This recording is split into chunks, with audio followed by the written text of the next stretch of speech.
वो बच्चे जो बचपन में हजारों क्वेश्चन पूछा करते थे, क्यों, कैसे, कहाँ, फिर ऐसा क्या होता है बढ़ती उम्र के साथ कि वो अपनी क्यूरियोसिटी खो बैठते हैं। वो बच्चे जो इनफाइनाइट डायरेक्शन में सोचा करते थे पर आज सिंगल डायरेक्शन में मिल जाने पर भी चुप हो जाते हैं। क्या आप जानते हैं किसी ऐसे बच्चे को जो फेलियर फेस करने से डरता हो? क्या आप जानते हैं किसी ऐसे बच्चे को जो इनोवेटिव नहीं सोच पा रहा हो? कौन है इन सबके पीछे रिस्पॉन्सिबल? आप जानना चाहते हैं तो बने रहिए हमारे साथ इस वीडियो में। नमस्ते, मैं हूं हर्षित और आप देख रहे हैं यंग माइंड्स स्प्रेडिंग नॉलेज।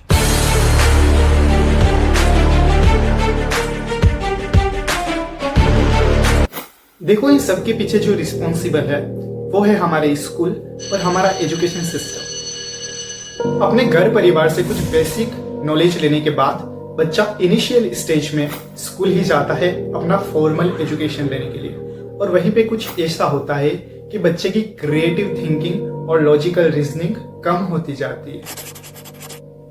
तो क्या स्कूल ही है इसके पीछे रिस्पॉन्सिबल? जी हाँ, जानते हैं कैसे। वीडियो में आगे बढ़ने से पहले मैं आपको बता दूं कि क्रिएटिव थिंकिंग होता क्या है। क्रिएटिविटी का मतलब है process that form something new and valuable. Creativity पे रॉबर्ट स्टर्नबर्ग कहते हैं कि production of something original and worthwhile.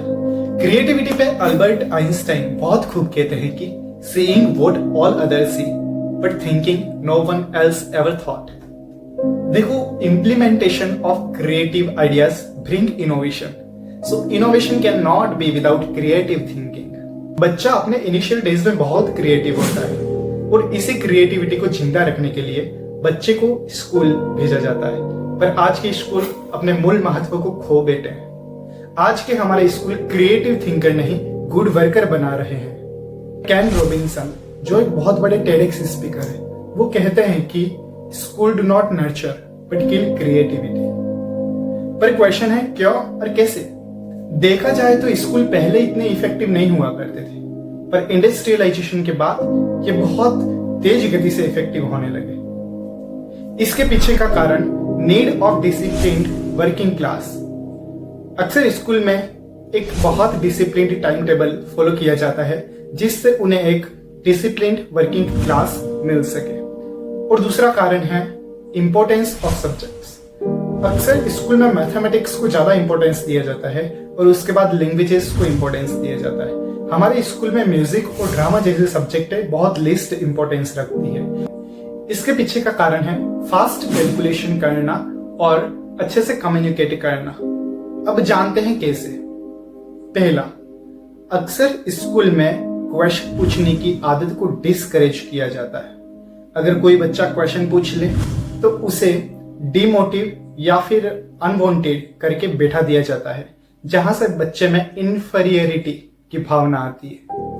अब आता है single problem single solution concept. अब कोई भी बच्चा किसी प्रॉब्लम का solution out of the box सोचे तो उस सॉल्यूशन को नकार दिया जाता है, यह कह के कि ये तो सिलेबस का पार्ट नहीं है या फिर ये टेक्स्ट बुक में नहीं है। अब ये जरूरी तो नहीं मंजिल तक पहुंचने के लिए एक ही रास्ता हो। पिकासो ने एक बार कहा था कि all children are born artist, problem is to remain artist as we grow up, all kids have tremendous innovation. आइए समझाता हूं इस थॉट का मीनिंग एक स्टोरी के थ्रू। एक बार एक कक्षा थी।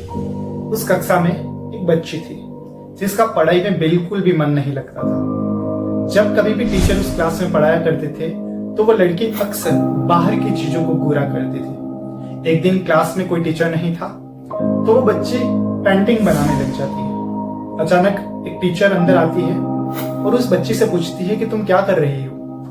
बच्ची बोलती है कि मैं भगवान की पेंटिंग बना रही हूँ। टीचर बोलती है, भगवान की पेंटिंग? ये कैसे पॉसिबल है? हम में से किसी ने भगवान को तो देखा नहीं।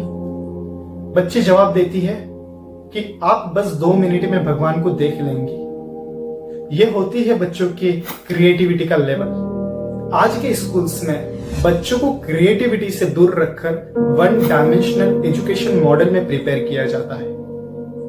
माइकल रॉबर्टो अपनी बुक अनलॉकिंग क्रिएटिविटी में बताते हैं कि हमारे स्कूल एक क्रिएटिव चाइल्ड को बहुत ही तरीके से डिस्करेज किया करते हैं।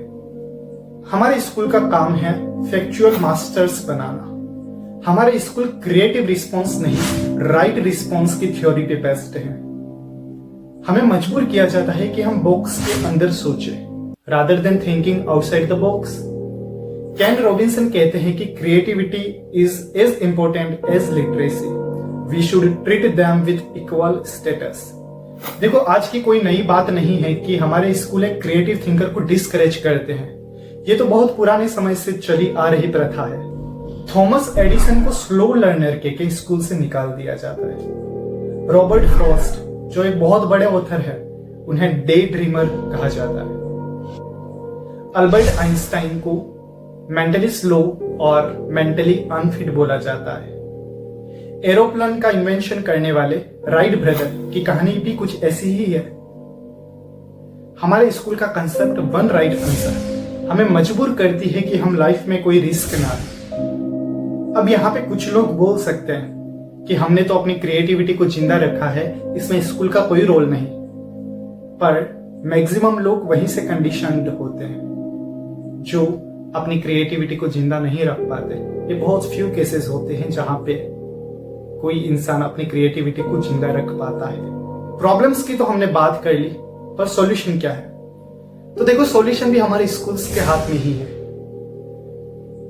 सबसे पहला सॉल्यूशन कि वो बच्चे को उनके टैलेंट के हिसाब से इवैल्यूएट करे।